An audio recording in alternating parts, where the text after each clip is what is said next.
This video is going to walk you through how to do some of these hypothesis tests, these four examples that you guys have been working on in class for a couple days here. So the first one, the Tootsie Pop dilemma. We have this group of engineering students from Purdue. They claim 364. Michigan State, oh, Big Ten rivalry, right? They got to see if they're actually legit. They do 15 things there. So what we should notice, right, first off, we see words like average. Um, so determine the validity of the claim of the Purdue students based on the Michigan State students. So what we have here, we have sample data. We have a sample standard deviation. So we have a t-test. All right, one sample t-test. Let's go ahead and write down our degrees of freedom. There were 15 pieces of data, which means there are 14 degrees of freedom. So the null hypothesis here was, well, what the claimed true average is, which is 364. Now, the other, what the skeptical Michigan State students, they didn't actually say which way they're skeptical about. Um, they just don't think that Purdue is right. I don't see any indication of anything besides just they think that that number is wrong. So they think the actual average is not.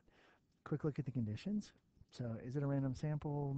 We actually don't know. It just says it was a group of 15 students, so we'll assume it's random.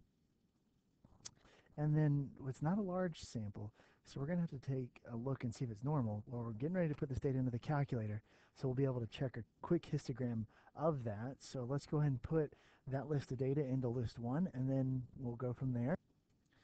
So just as kind of a side note, when you put that data into your calculator, you're going to go to the t-test, and we have a set of data, right? We have data that we put in. So select that function. The mu sub naught, that was the 364. And we do have data in list one, or wherever you happen to put it. Again, the frequency, we don't have a frequency list, so just leave that as 1. And then the way that we have it set up is we want not equal to the 364. So select that, and once it calculates, we end up with a t-score of 1.47. We end up with a p-value of 0.16. And so what we can see here, at an alpha level, they didn't give us one, so we use 0.05. Our 0.16 is actually greater than 0.05, so we're going to fail to reject, which means it appears that 364 licks is the correct average number of licks. So Purdue students appear to be correct.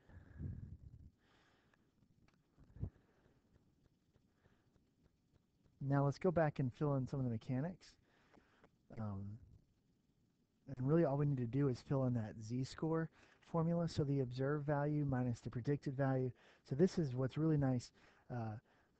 If you remember, right, we want observed minus predicted over the standard deviation. All right, well, let's just start filling pieces in. The observed, that's the x bar. Look at your sample data.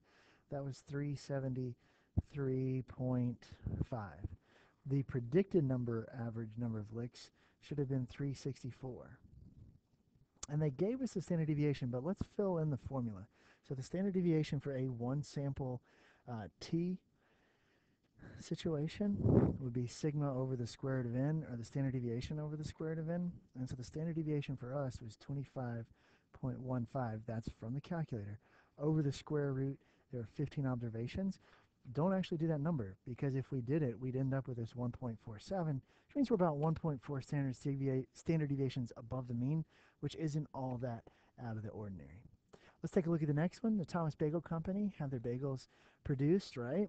The average weight, 95.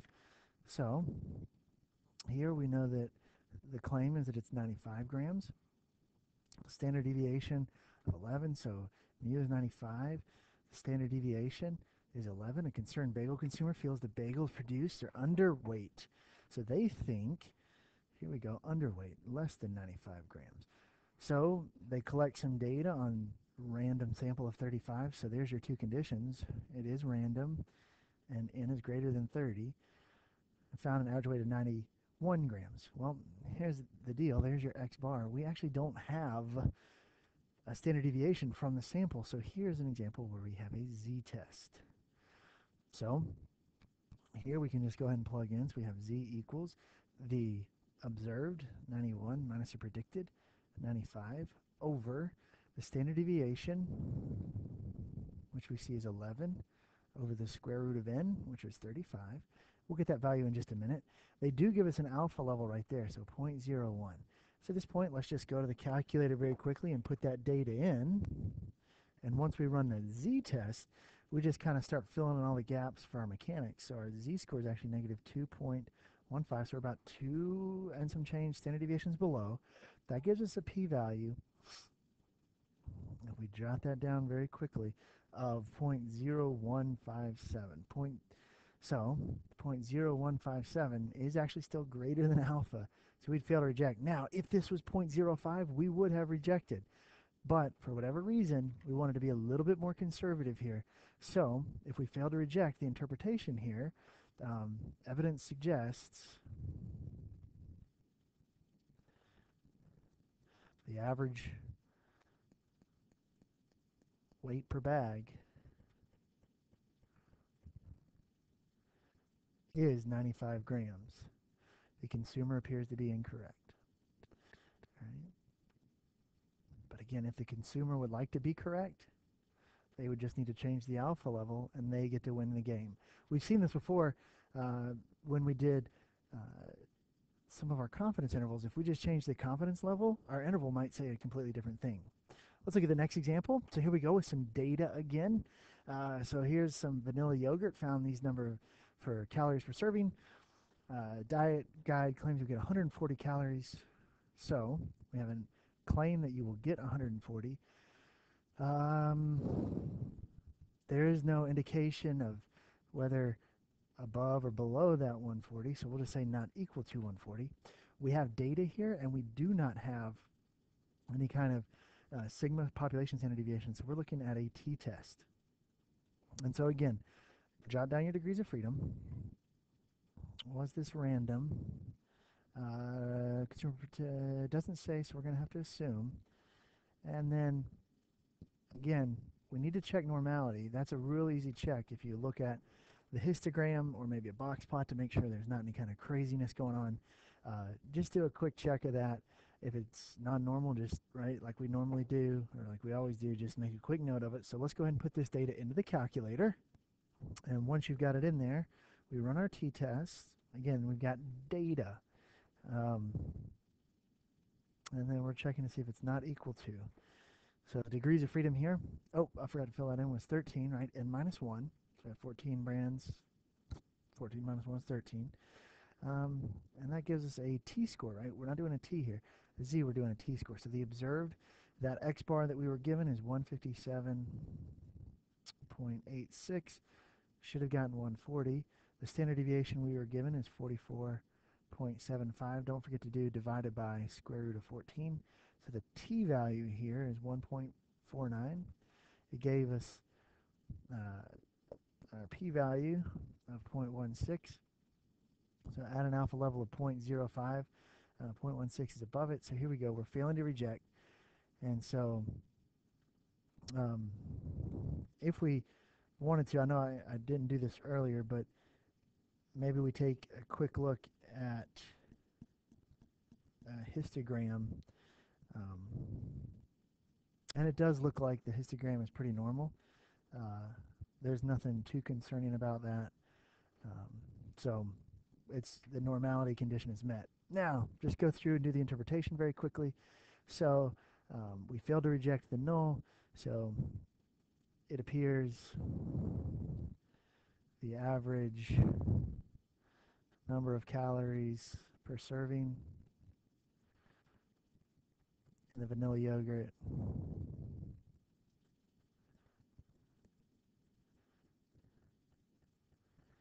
is 140 calories. So nobody made a claim, I don't think, against that. Uh, so nobody thought that the consumer group was wrong. So let's move forward. Number 4, here we go. Recreational fishers. The EPA recommended screening values for a certain toxin in salmon. So they have 150 farm-raised salmon. So we have an N, and they found uh, the mean concentration to be, so this would be an X bar, and that should be an S. So they think that it should be no more than, there's actually the mu that they're talking about. That's the recommended level. So obviously our group's a little bit higher than that, but we see the word no more than. That would be less than or equal to. So mu is less than or equal to, remember, equality always goes with the null, 0.08. And our alternative, again, we still use 0.08 here. The alternative is that we are above that, right? So are they greater than the level permitted by the EPA? Remember, the level permitted by the EPA was 0.08. So the name for this one, we just have sample data. So this would be a t-test. The degrees of freedom for this particular example, there were 150 salmon, so there's 149 degrees freedom. Was it random? That, again, we don't know, so we'll assume the 150 are random, but we do have a pretty big sample there. Here it's a t-test, or a test takes t. Interestingly enough, we already have a lot of the data fill in the formula, so there's our observed value. We should have gotten 0.08, and then 0.0495 divided by the square root of 150. We're going to let the calculator take it from here. We'll jot down a spot for my p-value in just a minute. So we'll go to our t-test. We have the actual statistics that we need to worry about. So here, if you're looking at the calculator, the mu sub 0 that we're going to type in, that's 0.08. The x bar that we have is 0.0913. Don't round that since they gave you that data. Go ahead and put it in there. The s that you're given is 0.0495. And then the n for us is 150. And you can see here we want greater than, so we want mu is greater than mu sub O. And so calculate that. We end up with a t-value of 2. We'll call it 80, p-value 0.003. So we'll just use 0.05 as an alpha level since it's not written.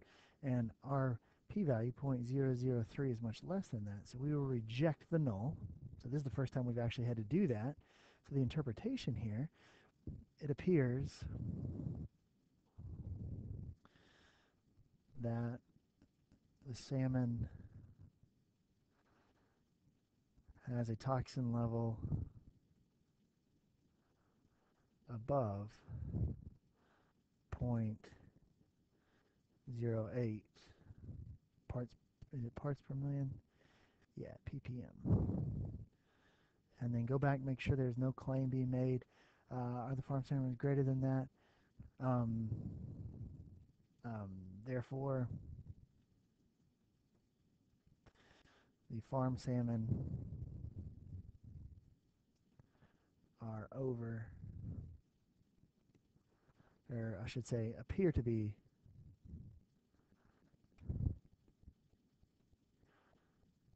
over the EPA's standard.